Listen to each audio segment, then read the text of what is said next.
Hi. Hi. So இன்றைக்கி சிறகடிக்க ஆசையில், அதாவது ஒருத்தனுக்கு வந்து காசு வந்துட்டா கை கால் புரியாதுன்னு சொல்லுவாங்க. மனோஜுக்கு வந்து வாயும் அடக்க மாட்டேங்குதுன்றது வந்து இந்த சீரியல்லேருந்து புரியுது. அவர் எப்பவுமே தானே உளறிக்கிட்டே இருப்பார். இதில் ரொம்ப ஓவராக இருக்கார். 15 லட்சம் வந்து கையில் வந்துருச்சு. அது வந்தது 30 லட்சம். அது 15 லட்சோடு சொல்ல வச்சதே பெரிய விஷயம். ஏன்னா அவருக்கு இருக்கிற ஓட்ட வாயில் அவர் என்ன வேணால் வந்து கத்திடுவார். ஸோ இன்றைக்கி வந்து நடந்தது என்னன்னு பார்த்தீங்கன்னா, நம்ம மனோஜும் ரோஹிணியும் அதிசயமாக வீட்டுக்காக வந்து ட்ரெஸ் எடுத்துகிட்டு வரேன்னு சொல்லிட்டு ஒரு 4 பை எடுத்துகிட்டு வந்திருக்காங்க. அது அவங்க அப்பாவோட காசு இல்லையா, அதுக்கு வந்து ஏதோ போனால் போதுன்னு கொஞ்சம் பிச்சை போடுறாங்க. இல்லை, எல்லாருக்கும் ட்ரெஸ் எடுத்துகிட்டு வந்ததா பேர். ஆனால் யார்ட்டையும் கொடுத்த மாதிரி தெரியல. வெறும் அப்பாட்ட மட்டும் கொடுத்தாங்க. அவங்க அப்பா அம்மாவுக்கு மட்டும்தான் எடுத்துகிட்டு வந்திருக்காங்க, மற்றெல்லாம் அவங்களுக்கு எடுத்துகிட்டு வந்துருக்காங்க. எல்லாருக்கும் போய் சொல்லும் போது எல்லாருக்கும் சொல்லிக்குவாங்க. ஐயோ, இந்த மாதிரி வந்ததே 3 பேகு தான். இது மட்டும் இல்லாமல் இந்த ஃபுல்லாக வந்து பார்த்தீங்கன்னா கரெக்டான கொஸ்டின்ஸை வந்து முத்து கேட்டிருந்தாரு.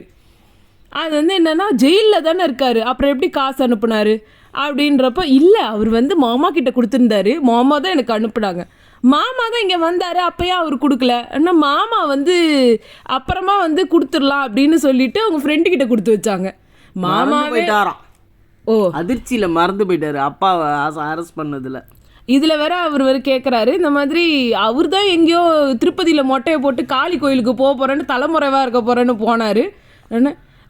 அதெல்லாம் இல்லை, இப்போ நம்ம வந்து அவர் இப்போ ஃப்ரெண்டுக்கிட்ட கொடுத்து வச்சுட்டு இருந்ததுனால அவர் எனக்கு அனுப்புறாரு, இப்போ உனக்கு என்ன பிரச்சனை அப்படின்னோடனே, மீனா அங்கேருந்து வரும்போதே எடுத்துகிட்டு வந்து கொடுக்க வேண்டியது தானே அப்படின்னு கேட்டப்போ, அதுக்கெல்லாம் லிமிட் இருக்குது, ஏர்போர்ட்லேருந்து 15 லட்சத்தெல்லாம் தூக்கிட்டுலாம் வர முடியாது அப்படின்னாங்க. பட் இப்போ எப்படி அவர் கையில் காசு வந்தது, அது எப்படின்றது கடவுளுக்கு தான் வெளிச்சம். ஆனால் என்னென்னா, முதல்ல 15 லட்சம்னு சொல்லணும்னாங்க, அப்புறமா அவங்க வாயாலே சொல்லிட்டாங்க, அப்புறமா 15 லட்சம் அனுப்புகிறேன்னு சொல்லிட்டாருன்னு. ஏன்னா இப்போ அவங்க கையில் 30 லட்ச ரூபா காசு இருக்குது. ஸோ இதில் வந்து நான் பிஸ்னஸ் ஆரம்பிக்க போகிறேன்னு மனோஜ் வந்து சொல்லிகிட்டு இருக்காரு. அதில் வந்து இவர் முத்து கரெக்டாக சொன்னார், அந்த காசை அப்பாட்ட கொடு, நீ தானே 27 லட்சம் தூக்கிட்டு போனேன், இப்போ அந்த காசை வந்து அவர்கிட்ட கொடுத்துட்டேன்னா அவர் வந்து நீ ஏதோ ஃபுல்லாக இல்லைனாலும் ஏதோ பாதி வந்து கொடுத்த மாதிரி இருக்கும் அப்படின்னோடனே இவர் அப்படியே ஏன்னு பார்த்துட்டு ஆயிட்டார். ஏன்னா உண்மை வெளியில் வருது அப்படிங்கிறதுனால அவருக்கும் பயம் வந்துருச்சு. ஏன்னா அதில் 3 பேரோட பங்கு இருக்குது. ஆனால் ரவி ரொம்ப நல்லவர், எதுவும் சொல்ல மாட்டார். ஆனால் ஸ்ருதி வந்து அப்ரிஷியேட் பண்ணாங்க முத்துக்கிட்ட, கேட்ட கேள்விலாம் ரைட்டுன்னு. அவர் வந்து எப்படின்னா, ரவி வந்து அவங்க மாமனாரோட காசை நம்ம எப்படிரா வாங்கிக்கிறது, அது எப்படிரா அப்படிலாம் சொல்லி அதே தான் அவங்க அப்பாவும் சொன்னார். அதனால் அந்த மேட்ரு இது பண்ணிட்டாங்க. இதுக்கு நடுவில் என்ன பண்ணாங்க, நம்ம விஜயா இருக்காங்கல்ல, என்னோட சாமியோட பலத்தால் தான் எல்லாம் வந்தது பற்றியா, உங்கள் அப்பாவும் திரும்பி வந்துடுவார் சீக்கிரம். இதையும் சொல்லிட்டு, மீனா அவங்களாம் எவ்வளோ கஷ்டப்பட்டுருக்கா, போய் வந்து ஜூஸ் எடுத்துகிட்டு வா அப்படின்னு உடனே, நீ போவாத மீனான்னு முத்து சொன்னார். அவங்க சாமி குத்தமாயிட போகுது, அவங்க தானே இப்போ மண்டலம் ஒன்றும் முடியல, ஒரு மண்டலம் முடியல, இப்போ அவங்க தானே பத்திய சாப்பாடு சாப்பிடணும், அவங்க தானே எல்லாத்தையுமே செஞ்சுக்கணும் அப்படின்னாங்க. அதே வந்துட்டு திருப்பி வந்து விஜயா மறந்து போயிடுவாங்க.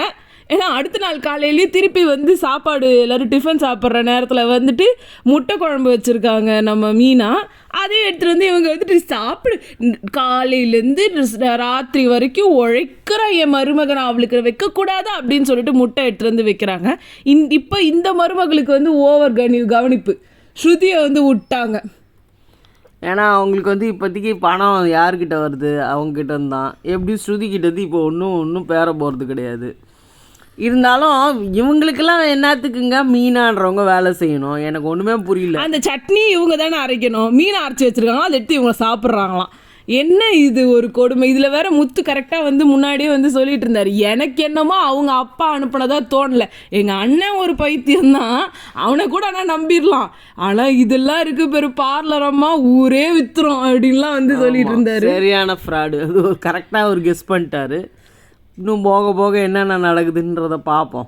எனக்கு இன்னும் வந்து அவர் வந்து கரெக்டாக ஜீவா கிட்ட பேசி இந்த விஷயத்தில் வந்து இவர் தான் வந்து கையெழுத்து வேற போட்டிருக்காரு. ஸோ எல்லாத்தையும் தெரிஞ்சுக்கிட்டு என்ன மேம் ஆச்சுன்னு கேட்டு தெரிஞ்சு அது இவர் தான் கனெக்ட் பண்ணி அவருக்கு கரெக்டாக எல்லாத்தையும் முடிச்சு விடணும். அது நடக்கும். ஏன்னா அதனால தானே அந்த ஒரு ட்விஸ்ட்டே வச்சுருக்குறாங்க. இவர் கையெழுத்து போடணுன்னு வச்சதே அதுக்காக தான். எப்படி இருந்தாலும் இவருக்கு கண்டிப்பாக தெரிஞ்சிடும். ஓகே, ஸோ இதான் இன்னியோட சீரியல். உங்களை நாங்கள் நாளைக்கு சந்திக்கிறோம். பாய். பாய்.